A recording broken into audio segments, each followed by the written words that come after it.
បាទសួស្តីអ្នកទាំងអស់គ្នាហើយក្នុងវីដេអូនេះដែរខ្ញុំនឹងមកធ្វើវីដេអូមួយនៅក្នុង Excel ដែលក្នុងវីដេអូនេះខ្ញុំនិយាយតាក់ទងពីការ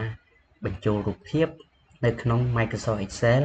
2024 តើការបញ្ចូលរូបភាពនៅក្នុង Microsoft Excel 2024ហ្នឹងខុសប្លែកគ្នាបែបម៉េចអញ្ចឹងតើវាមាន option ណាខ្លះដែលខុសប្លែកគ្នាបាទអញ្ចឹងដើម្បីកុំឲ្យខាត់ពេលទៅមើលខ្ញុំបង្ហាញទាំងអស់គ្នាបាទអញ្ចឹងមុនដំបូងយើងចូលទៅ tab insert នេះមកហើយយើងយកពាក្យ picture អញ្ចឹងខ្ញុំសូមបញ្ជាក់ទៀតតាក់ទងនឹងការបញ្ចូលរូបភាពនៅក្នុងវីដេអូនេះគឺខ្ញុំប្រើ Microsoft Office 2024 បាទអញ្ចឹងតតែ Microsoft Office 2024 បានវាមាន option ដូចគ្នាបាទឥឡូវយើងចូលមកtab insert នេះមកបាទហើយបន្ទាប់មកយើងយកពាក្យ picture បាទអញ្ចឹងកន្លែងនេះយើងនឹងឃើញគេមាន option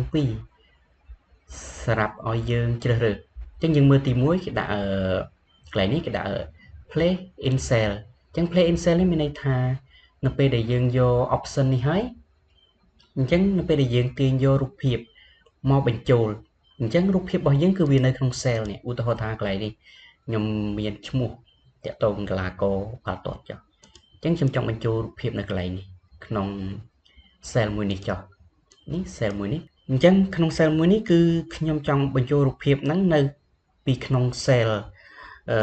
ដែលខ្ញុំកំពុងឈរហ្នឹងមិនមែនរូបភាពហ្នឹងវានៅពីលើ cell ទេអញ្ចឹងរូបភាពដែលវានៅក្នុង cell ហ្នឹងមានន័យថានៅពេលដែលយើងធ្វើការបរិច្បរួមនេះបរិច្បរួម cell បែបនេះអញ្ចឹងរូបភាពហ្នឹងវានឹងបរិច្បរួមទៅតាមដូចគ្នាអញ្ចឹងរូបភាពហ្នឹងគឺនៅពេលដែលយើងចង់ធ្វើការផ្លាស់ប្ដូរទីតាំងវាគឺទាញវាអត់បានទេណាដោយសាររូបភាពហ្នឹងវានៅក្នុង cell របស់យើងនេះស្រេចហើយបាទអូខេអញ្ចឹងសង្ឃឹមថាអ្នកទាំងអស់គ្នាយល់ហើយមួយទៀត option ទី2នេះមានន័យថា play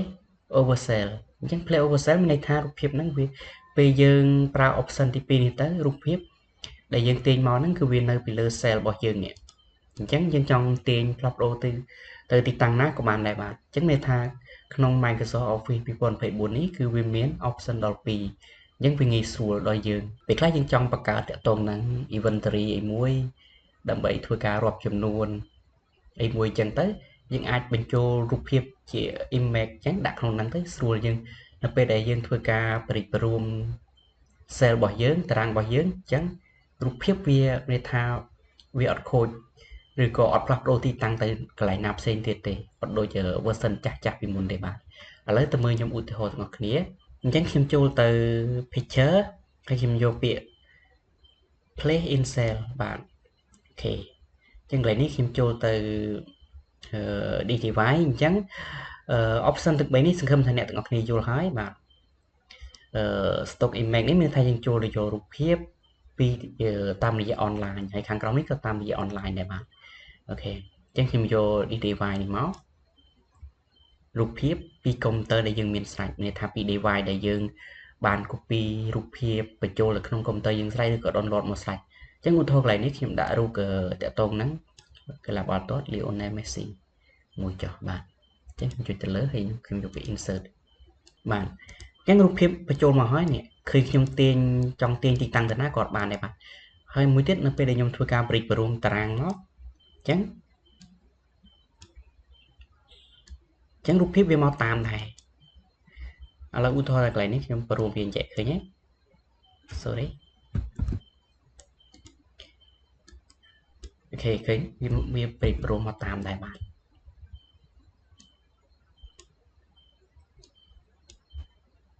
អញ្ចឹងផ្លែកបែបនេះវាងាយស្រួលអញ្ចឹងឧទាហរណ៍បើសិនជាក្នុងករណីនេះរូបភាពយើងហ្នឹងវាជាប់នៅក្នុង cell របស់យើងហើយ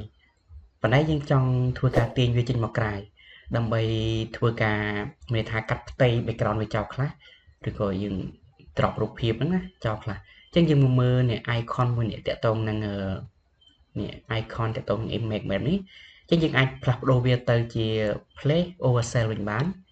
បាទមានន័យថាយើងផ្លាស់ប្ដូរវាឲ្យវាឈរនៅលើទីតាំង cell របស់យើងវិញបានបាទឥឡូវយើងចុចមកអញ្ចឹងយើងអាចផ្លាស់ប្ដូរទីតាំងបានហើយឥឡូវរូបភាពនេះខ្ញុំចង់ធ្វើការ drop រូបភាពចោលខ្លះអូខេ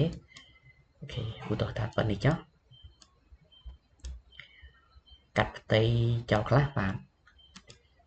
អូខេហើយបន្ទាប់មកខ្ញុំបញ្ចូលទៅក្នុង cell វិញអញ្ចឹងយើងមកមើលកន្លែងនេះខ្ញុំគេដាក់ place in cell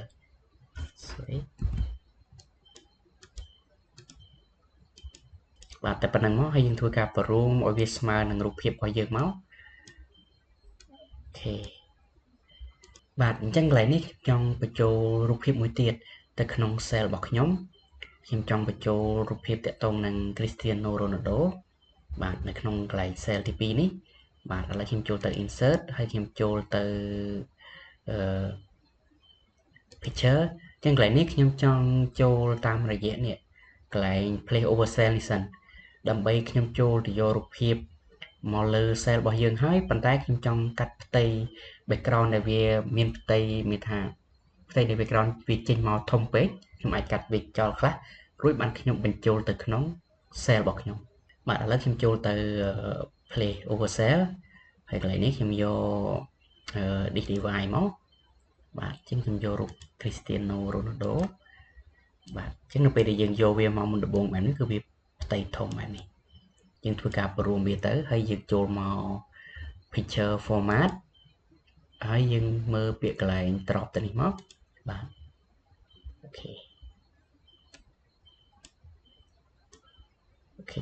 ធ្វើការកាត់